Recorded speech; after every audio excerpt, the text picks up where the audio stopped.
नमस्कार दोस्तों। आप सबका एक बार फिर से बहुत बहुत स्वागत है। देखिए दोस्तों, हम टेंस पे की बात कर रहे थे। आज अगले टेंस की तरफ हम बढ़ते हुए चलेंगे। बात करेंगे पास्ट परफेक्ट कॉन्टिन्यूअस की।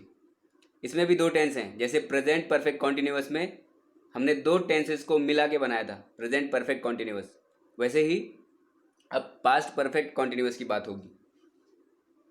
यानी इसमें परफेक्ट कॉन्टिन्यूअस टेंस की जो है विशेषताएं वो भी देखने के लिए मिलेंगी और परफेक्ट कॉन्टिन्यूअस की भी देखने के लिए मिलेंगे। आइए देखते हैं, समझते हैं इसको, क्या क्या इसमें देखने के लिए मिलेगा हमें। कोई अगर क्रिया है, पिछले भूतकाल की क्रिया जो पिछले समय से शुरू हुई और अभी जारी थी, जब आप बात कर रहे थे तब भी वो जारी थी, तो इस तरह के जो सेंटेंसेस हैं वो इस टेंस के अंतर्गत आएंगे। और उदाहरण के लिए हम देख लेते हैं, वह इस घर में पिछले 10 साल से रह रहा था। कोई व्यक्ति है, वह किसी घर में पिछले 10 साल से रह रहा था। ओके, तो कैसे फॉर्मेशन होगा इसका सेंटेंस का? सबसे पहले सब्जेक्ट, फिर हैड लगेगा। ही हैड बीन। हैड क्यों लगेगा? क्योंकि पास्ट परफेक्ट है और परफेक्ट में हम हैड का यूज़ करते हैं। ठीक है, ही हैड बीन, हैड के बाद हम बीन का यूज़ करेंगे। रहना किसका मतलब होता है? रहने के लिए हम क्या बोलेंगे लिव। लिव मतलब रहना, और लिव से हो जाएगा living. He had been living, कहाँ रह रहा था? इन दिस हाउस, इस घर में रह रहा था। He had been living in this house पिछले 10 साल से, फॉर द लास्ट 10 ईयर्स।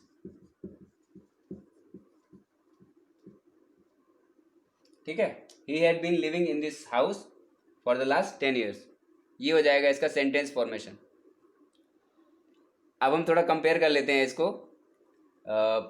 जो प्रेजेंट का परफेक्ट कॉन्टिन्यूअस टेंस था, उसमें क्या क्या होता था? सेम था ऑलमोस्ट। उसमें क्या था? सब्जेक्ट के साथ हम हैज़ हैव का यूज़ कर लेते थे। उसमें भी बीन हम लगाते थे, वर्ब की फर्स्ट फॉर्म और आईएनजी लगाते थे और सिंस फॉर लगाते थे। सिर्फ इसमें अंतर कितना है? इसमें हम हैड का यूज़ करेंगे और उसमें हैज़ या हैव का यूज़ किया जाता था। ठीक है, अब आप लोगों को तो बहुत बढ़िया से समझ में आ रहा होगा, क्योंकि काफ़ी आगे बढ़ गए हैं हम लोग। प्रेजेंट तो पूरा ही आता होगा आप लोगों को, और जैसे जैसे कंपेयर करेंगे उतना बेटर आपको समझ में आएगा कि टेंसेस क्या होते हैं, कैसे फॉर्मेशन करना है, कैसे अरेंज करना है वर्ड्स को, है ना। तो अब देख लेते हैं कुछ और उदाहरण, ताकि अच्छी तरह से समझ में आ जाए आपको ये वाला टेंस भी। फिर इसके बाद शुरू करेंगे फ्यूचर टेंस को। उदाहरण देख लेते हैं। आप इस स्कूल में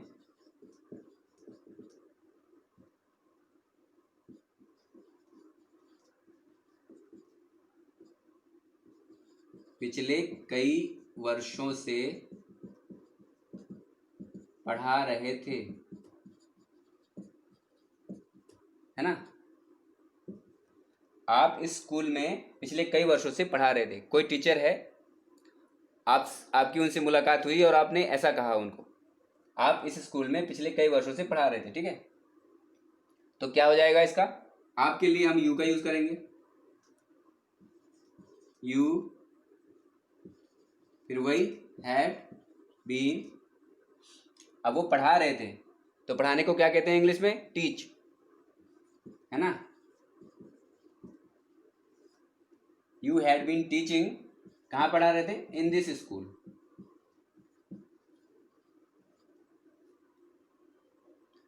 for many years.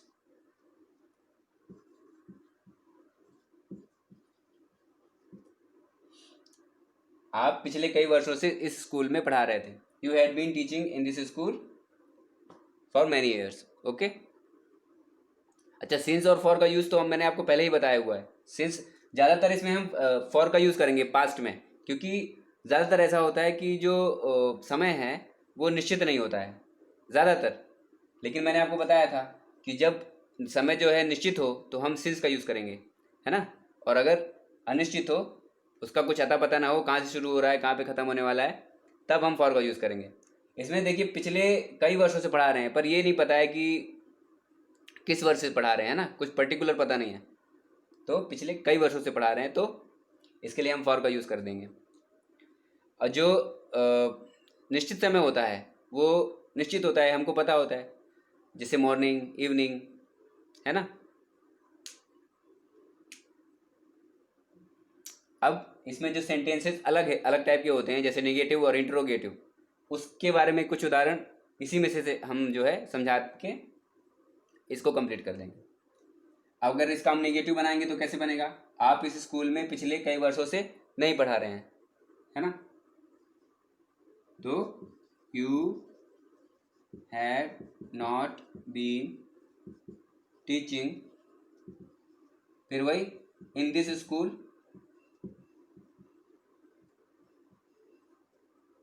For any years.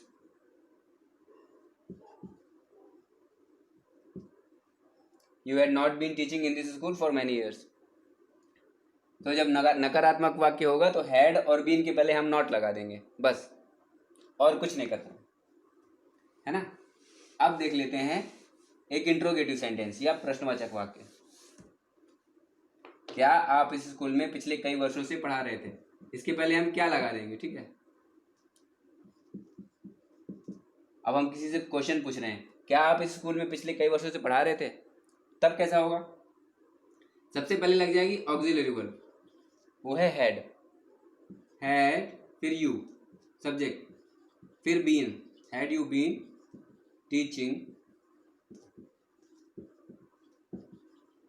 In this school for many years.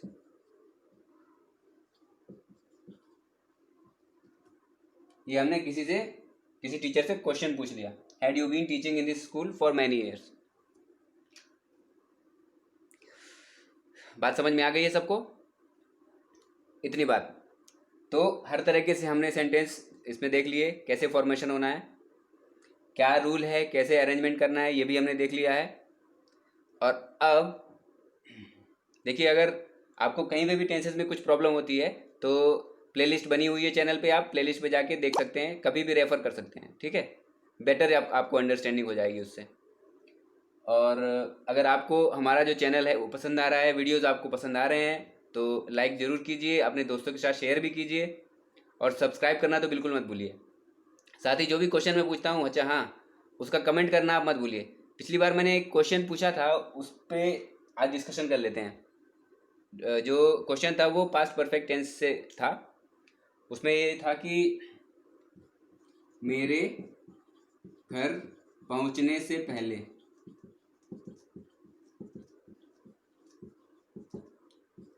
बारिश हो चुकी थी,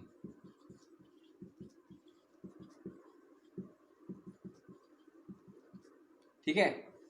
तो इसका फॉर्मेशन क्या होगा, इसमें दो टेंस है ना, दो सेंटेंसेस है। मेरे घर पहुंचने से पहले बारिश हो चुकी थी, तो ये जो लास्ट वाला है ना, जो काम पूरा हो चुका था उसको हम पहले रख देंगे, है ना। और ये क्या है, बारिश हो चुकी थी, तो ये हो गया पास्ट परफेक्ट हो गया। ये बारिश हो गई थी को क्या लिखेंगे हम, इट हैड रेन्ड, ठीक है, इट हैड रेन्ड। मेरे घर पहुंचने से पहले मतलब बिफोर आई रीच्ड होम, ठीक है। बात क्लियर है सभी को। तो ये हो गई आज की बात, आज का सेशन ये पे ख़त्म करेंगे। कुछ भी आपकी प्रॉब्लम है, कुछ भी कमेंट आपको करना है तो ज़रूर कीजिए।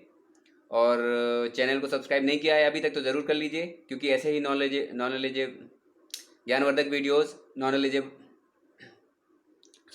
नॉलेजेबल वीडियोस मैं लाता रहता हूँ अक्सर। चलिए, आप सभी का धन्यवाद।